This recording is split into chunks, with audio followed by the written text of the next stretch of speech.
Sean Diddy Combs' sons, Justin and Christian, are teasing a new docuseries about their family.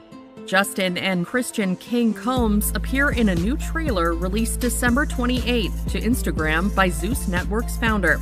In the trailer, Justin and Christian sit on a couch in a screening room while a series of headlines about their father cycle on screen. At the end of the trailer, Justin's phone vibrates and he answers a collect call from the Fort Dix Federal Correctional Institute, where Combs is currently behind bars. No release date for the docuseries is given, though the teaser says viewers can expect it at some point in 2026. It was done too well. It left out too many things. So can you speak on Curtis Jackson? 50 Cent said that this is the first one. I'm said sure. that there's hundreds of hours of more footage. I'm sure. There was hundreds of hours of that was confiscated from all of Diddy's homes in that HSI raid that never made it to the trap. I wonder where it made it to. Jaguar Wright didn't just say 50 Cent's Netflix show was bad. She said it was too perfect, too clean, like someone was hiding the important stuff. And here's the crazy part. Jaguar said no to being in the show at all. Her reason? It's shocking. Gene Deal also said no, and he knew Diddy for a really long time. Now both of them might be in season 2. But first, you need to hear why Gene thinks the whole thing was a trap. It starts right after Diddy got arrested in September 2024. 1 month later, 50 Cent and Netflix said they were making a documentary. They promised to show secret footage no one had seen before. And 50 wasn't just making this fast. He said he'd been collecting proof for years, way before Diddy got arrested. While I'm not in the thing, the lady was talking greasy to me. She had no right to talk greasy to me. And then she told me that 50 didn't have the power to do anything, but they using his name to like push the whole documentary. And that's what it was about. But here's the problem. If you're making a show like this, you can't skip Gene Deal. He wasn't watching from far away. He was there for decades. And he says he has proof, pictures, witnesses, and even videos. 50 knew Gene was important, so he tried to get him to join. 50 had been sharing Gene's videos for years and even called him personally. At first, Gene thought it was real. He says 50 sounded serious, ready to spend money and tell the whole truth. So Gene got to work. He organized his proof, called other people in the music business, and got ready. But when he started talking to the Netflix team, something felt wrong. Gene says it seemed like 50 wasn't really in charge. And Netflix wasn't looking for truth. They just wanted a big story. Gene didn't quit because of his pride or money.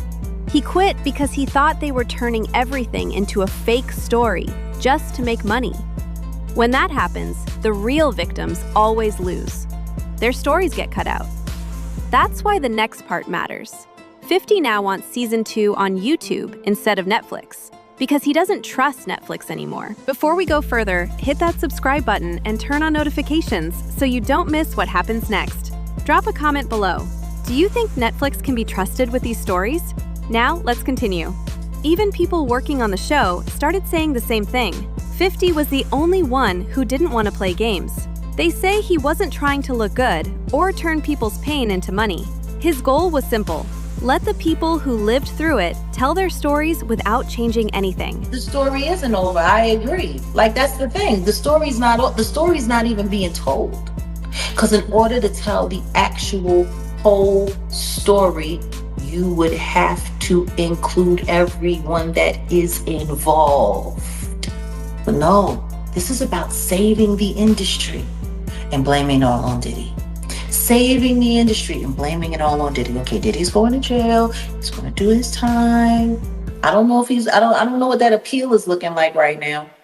Because see, the one thing that all of this documentary shit is doing is definitely fucking up his possibility for an appeal to get out early, especially with the judge and them and the appeal board having to look at the footage of him sitting there with Mark Agnifilo, pretty much working on how to fix the trial.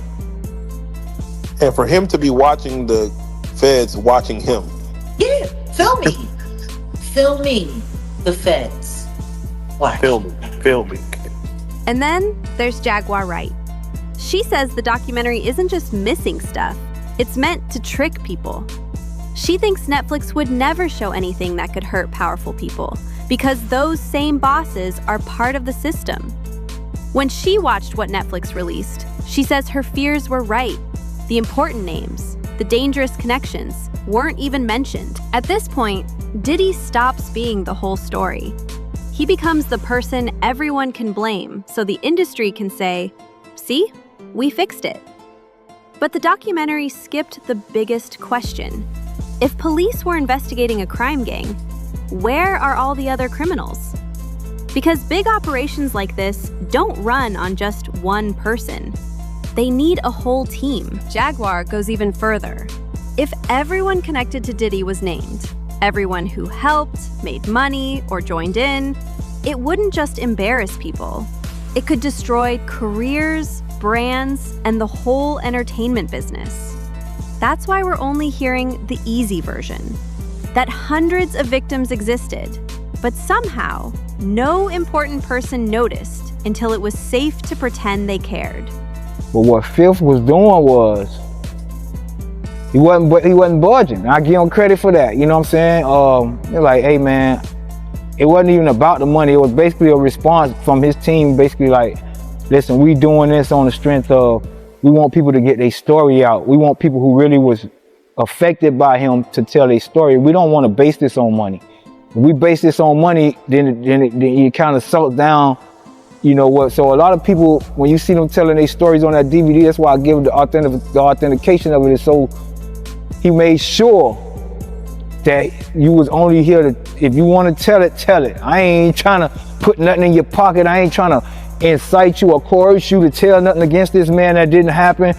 If you gonna tell it, tell it. If you got something to say and you really want the world to hear it, say it. I'm not gonna pay you extra to do it. And I gave them respect for that. And basically, they were basically like, man, this not money motivated. You know, we're not moving numbers around just so people can come talk. Then there's the secret footage part, because that's what Netflix used to get people excited. But the timeline doesn't make sense.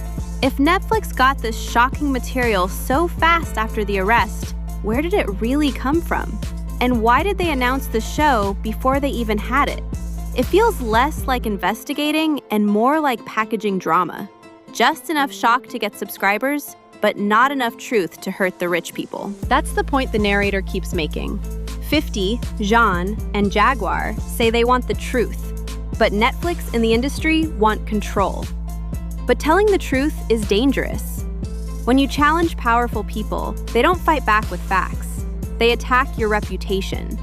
They call whistleblowers rats. They spread lies online. They threaten people until staying quiet feels safer. If you're still watching, smash that like button and let me know in the comments.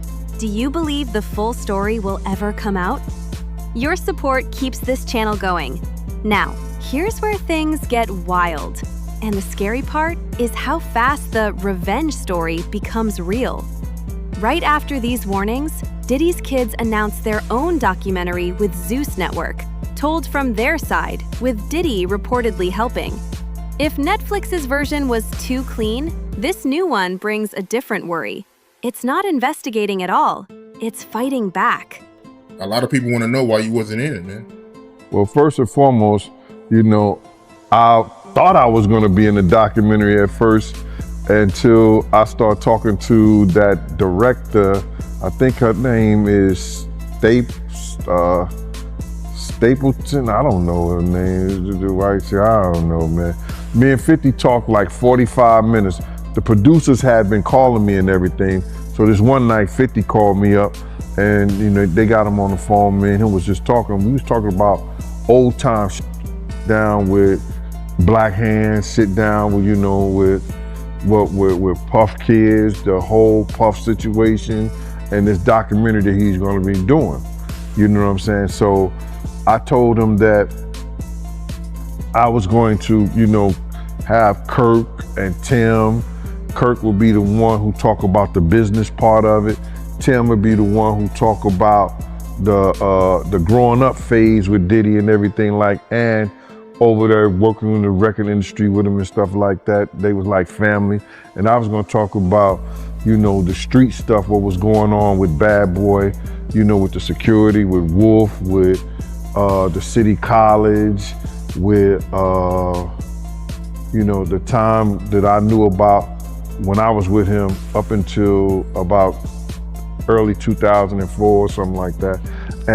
But basically the streets and then the traveling with him and the atmosphere and everything.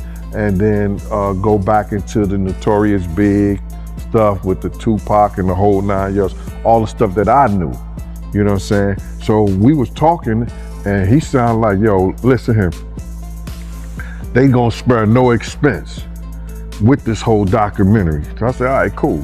Now Zeus Network is getting involved, and people are angry. They see it as trying to make Diddy look good. Another trick to avoid taking responsibility and get sympathy instead. And the narrator reminds us, Zeus's bosses and Diddy already knew each other. That matters because it shows this isn't a fair documentary. It's a planned project to help one side. The narrator connects this back to the trial, the free Diddy shirts, the staged appearances in court, and how even showing up can be used like advertising. If you can change what people think, you can avoid punishment. And once you've seen footage of Diddy talking about controlling the story, those public stunts stop looking random. They look planned. That's why Season 2, if it happens, means more than just another show. It's not about views or making Netflix happy. It's about the parts that got removed, the missing names, the ignored connections, the questions nobody wants to ask. So here's my question for you. Was Diddy acting alone? Or is the industry protecting someone bigger? Drop your thoughts in the comments, hit subscribe if you haven't already, and I'll see you in the next one.